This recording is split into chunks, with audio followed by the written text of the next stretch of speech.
my daughter, my beautiful, smart, wonderful daughter, Eleanor. She suffers from cystic fibrosis.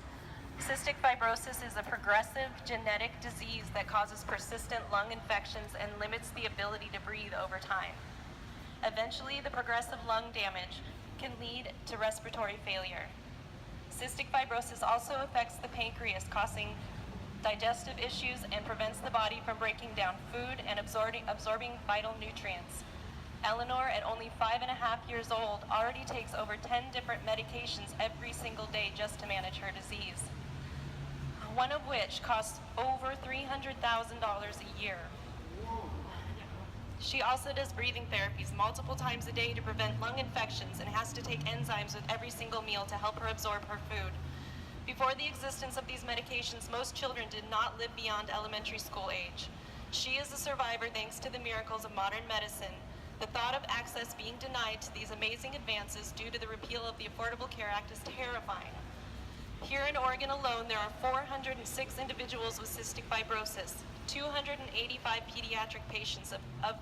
Of those 285 kids, 55% are on Medicaid. Medicaid financing and expansion is vital and essential to people with cystic fibrosis, as well as many others. The majority of kids in Oregon with cystic fibrosis are dependent on Medicaid for their cystic fibrosis care. Altering their ability to get the proper care and therapies puts their very lives at risk.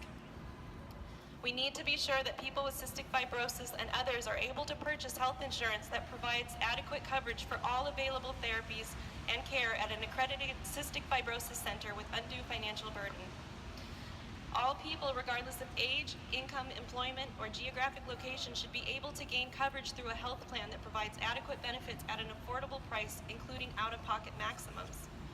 Without the ACA, Eleanor and the thousands of others suffering from this disease would be subject to insurance exclusions and lifetime caps on payments for their disease.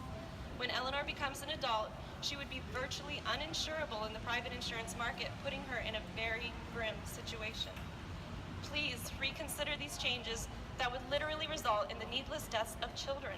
When properly treated, people with cystic fibrosis can live longer and better quality lives, but that treatment is not available to most families without the assistance of the ACA.